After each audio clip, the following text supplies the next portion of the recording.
I didn't interpret March's prompt in quite the creative, sticky, child labour intensive way that Kieran did. I kept my fingers marmalade free.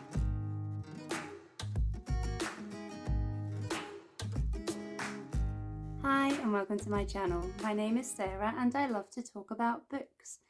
And today I'm going to wrap up what I have read in March. This is going to be a shorter wrap up than I would usually do, because although I read 8 books in March, 4 of them were for the Booktube Prize octafinals, and the results of that haven't been announced yet, so I'm not allowed to share my thoughts.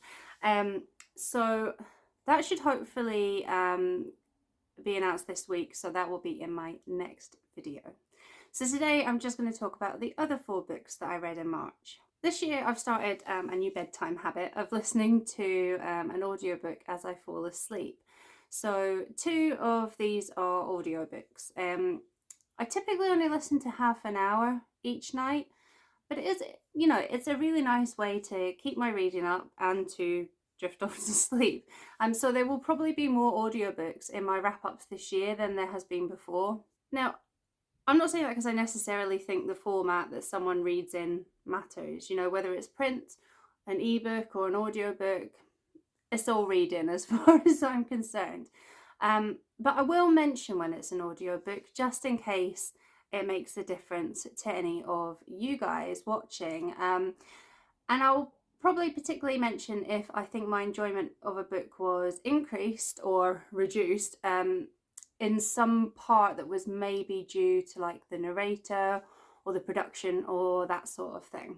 As ever, I'm going to talk through my books from the ones that I enjoyed the most and then work my way through, but don't let that put you off the ones that are closer to the end of the video. This month I didn't hate any of these books at all, and even if I did, I don't always think that means that you will feel the same. You might just find something you love in something that I didn't. So let's get on with the books. So the first book I want to talk about was one of my audiobooks. It was Karitas, Untitled by Kristín, Marja, Baldursdóttir. So I came across this book because I was trying to find an audiobook in the Kindle Unlimited slush pile. So I was really relieved to finally come across this book. It's set in Iceland, and the story follows the life of a young female artist called Karitas as she comes of age and, you know, comes into her art only to be scuppered by the restraints of rural living, child rearing, and a husband that really doesn't, you know, respect her talent. The book opens, I think it's like during the First World War years, when Karitas is a young girl. I think she's like she's the youngest of 3 sisters, and I think she then has 3 younger brothers as well. Her mother's been widowed and decides to pursue an education and a better life for her children, so she gives up everything to move across Iceland with them for better opportunities. And I found the depiction of rural living and the poverty in Iceland at that time fascinating to hear about. I've never read a book set in Iceland before, so I really enjoyed that aspect. So Karitas's talents are noticed by a wealthy local woman who then sponsors her to study art abroad in Copenhagen, and she returns as a young woman wanting to make a future for herself, a name for herself in art. However, life has other plans, and she becomes wife to a poor fisherman and mother to his children. And as the pressures of this new existence builds, Karitas, she falls apart. And there is so much that I loved about this book. For one, like I said, I've never read a book set in Iceland before, so I really enjoyed learning about what life was like for the people in that country in the early half of the 20th century. And it's also told in such beautiful, vivid language, so I found that elevated the interest I had in where the story was set. And I really adored the character of Karitas, from her beginnings as this plucky, little girl that's doing the best for her family, to her fraught early motherhood and the loss of herself. Because throughout it all, she has this inner strength that even when, you know, life is dimming it, it's always there. And in general, this book is full of fantastic female characters who are supporting each other, pulling each other through the toils of daily living, whether that be on a farm or on a, like, where they salt herring. There's just some really great female characters in this book. Translated as it was from Icelandic, I was really glad that I listened to this as an audio version. The narration's great anyway, but the names alone would have totally thrown me. The downside to this being a translated works is that after, like, I was initially really excited to find out that there is a sequel, because I'd felt the ending of this book wasn't quite ending enough for me. But unfortunately, English speaking readers might never, or, you know, might at least have to wait a while to find out what happens to Karitas after this book's conclusion, because there doesn't seem to be an English translation of the second book, which I think is called Aria A Stiga, which means chaos on canvas. I looked that up. I do remain hopeful that that will also get a translation, because although this book was written in, I think, like 2004, the English translation has only just been published this year. So I'm hoping that the translation of the sequel is in the pipeline. Next was my March TBRTackle book. I didn't interpret March's prompt in quite the creative, sticky, child labour intensive way that Kieran did. I kept my fingers marmalade free. Why is it dripping everywhere? Oh yeah, because you stuck it in marmalade. By using an online wheel of fortune. So we had to put all our remaining TBRTackle books on bits of paper, or in my case, a list, and then pick one at random. And ditch it. Pick something else. So it was Goodbye English Animals, which I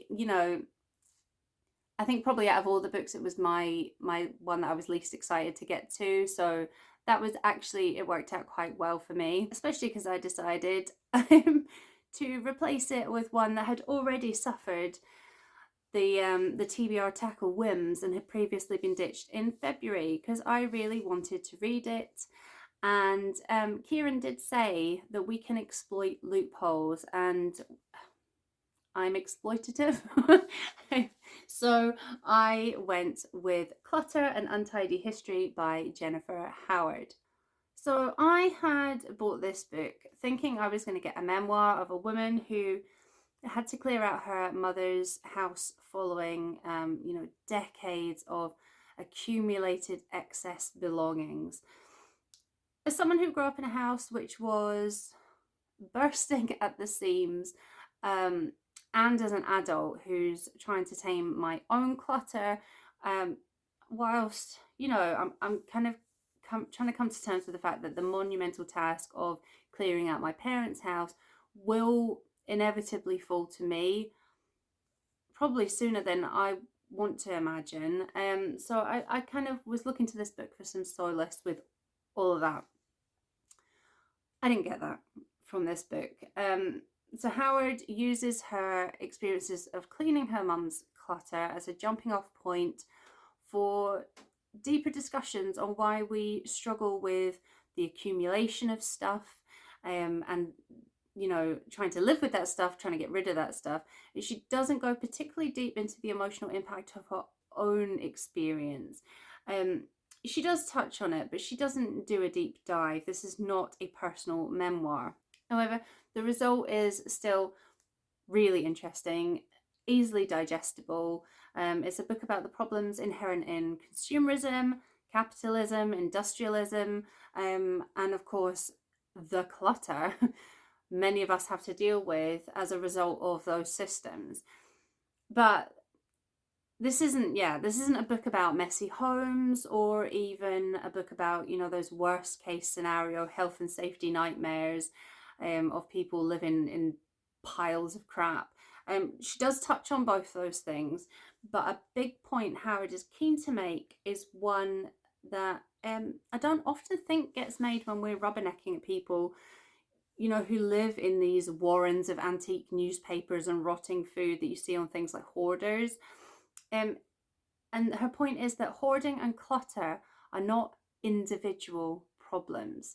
She looks at the impact on like sanitary and emergency services, the environmental damage that comes with all this stuff, the history of accumulation, the decluttering industry, and quite a few other things besides. I do have to say though, right? This is possibly the most badly edited book I have ever read. There are typos, missing words, the wrong words used. Like, I understand it is a small press that published this book, but it was really disappointing to see. I think it did the book a huge disservice.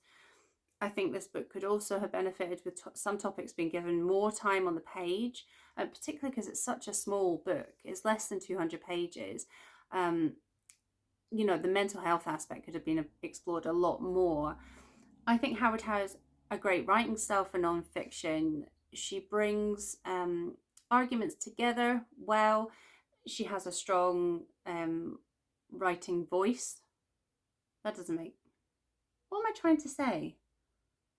As an author, she has a strong voice. Oh, it's, you know, it's before 8 o'clock in the morning. My brain's not engaged. You know what I mean? She's a good writer. So I could have happily read more than, I think it's like 176 pages by her, or more than 176 pages on this topic. So I may not have found a whole lot of solace through this, although I did, you know, I did find some. And I might have come away from this book even more dismayed and depressed at the damage that's caused by capitalism. But I gained a whole lot of understanding, you know, understanding why we feel we need stuff, and more importantly, why it's important to reduce our reliance on that stuff. I don't think it's her mantra, but it's a mantra she uses in the book, is use it up, wear it out, make it do, or do without. And yeah, I will happily apply that to my life. Then next we have All the Rage by A.L. Kennedy. This is a library book, so it's got a shiny plastic cover on it. And A.L. Kennedy is one of those writers that I always mean to read more of. Although I have had a mixed experience with her. Like, the first of like books that I read of hers I really loved. There was like a couple of short story collections, and then I think it's Everything You Need. I really enjoyed them, but then a couple of years ago I wasn't crazy about Serious Sweet, and this short story collection kind of falls more into that category. I mean, there's a lot that I enjoyed in this collection. A.L. Kennedy has this really signature wit, and that's definitely in here, and also her ability to completely break your heart. I'm thinking in particular there's a story about a boy and his dog, and there's one about a man clearing out his flat, and they really struck a chord with me. Her stories cut really precisely in, like, through the tangled mess of human emotions, but I did often feel lost in the prose, you know, not fully understanding what was happening or what was being hinted at, and you know, that might totally just be a flaw in me as a reader, but there is a fragmentary kind of stream of consciousness style to some of the stories, which I found it quite difficult to navigate sometimes. So I don't know if it was that or if it was me, but whatever the cause, it did stop me, you know, fully being grabbed by this collection.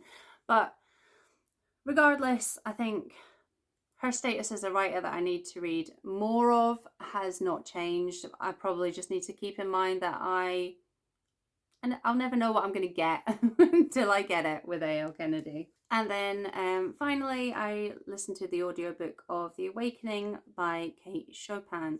So before going into what I thought of the actual book, I wasn't crazy about the narration of this one. I listened to the Spotify audiobook, which is narrated by Hilary Swank, which I thought would be really great because she's an actress and things. Something just seemed off about it. I don't know if it was her pacing or her pronunciation. There was something a bit distracting about it. But anyway, onto the book. So this has been on my radar for a while. It's like an early feminist novel about a woman's struggle with societal expectations and the pressure of marriage. And if you know me, yes. On that front, this book does explore the life of a woman who is unhappy with the life she has found herself in, which she's found that society expects her to live, and who takes steps to free herself from what she feels are the shackles of that. It's told with beautiful writing, and the author follows the protagonist, Mrs. Pontellier, Edna to her more than friends. She huffs on a family vacation. She huffs on her return home. She huffs when she doesn't get the outcome she wanted. She's really annoying. It was those huffs that soured the book for me. To me, Edna is less of a feminist hero and more of a sport brat. Perhaps that's the fault of Kate Chopin for not really painting a fuller, richer picture of why Edna was so unhappy in the first place. But regardless, I don't think her attempts to break free were particularly noteworthy or, unpopular opinion, feminist. Bit of a spoiler, so if you don't want to know, just fast forward until I put my hand down. But Edna's decision to move into a new property round the corner from her husband and probably still relying on his money reminded me of like when you're a kid when you're a kid and you run away from home and you like literally only get to the end of the street before you realize that you're hungry and you have to turn back. And yeah, for me, like regardless of their gender, I will never be on the side of someone who cheats on their partner, no matter what that partner's faults. Divorce at that time was not unheard of, and I think that would have been like a true path of emancipation, freedom, and feminism rather than the route that Edna took. On the plus side, I thought there were some great characters in this story, and the scene crafting was really beautiful. It was just the story arc for me just felt really unsatisfying, and I was underwhelmed by this classic. So those are the 4 books that I read in March that were not for the Booktube Prize. I had thought I was maybe a bit slumpy in March, but 8 books isn't far off what I would have done when I was really reading last year. So that's been quite a good month, and they were all readable, and I didn't hate any of them. So successful month. I'm really enjoying my bedtime audiobooks. I need to find more because I used to have an Audible subscription, but I don't want to pay $7.99 or whatever it is a month for a book. So I'm spending some time exploring Kindle Unlimited, which, unless you like mysteries and crime thrillers and stuff like that, the pickings ain't good.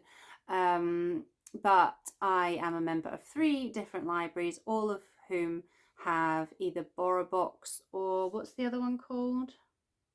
I can't remember. But that includes, as well as ebooks, that includes audiobooks. So I've got that. And I am looking at Spotify. It's a bit of a clunky platform to listen to audiobooks on, but there are some on there. I found an Ibrahim X. Kendi book that I want to get to, Stamped from the Beginning. There's lots of classics on there as well, and classics at bedtime is quite nice. I'm currently reading a book, an audiobook that is 30 hours long though, so it might be a while before I get to another one. There may only be one in my April wrap up, but we'll find out then. So yeah, check back next week because hopefully the the results of the Booktube Octafinals will be released, and I can talk about the books that I've read for that. And I will do like a review and ranking video for that. And until next time.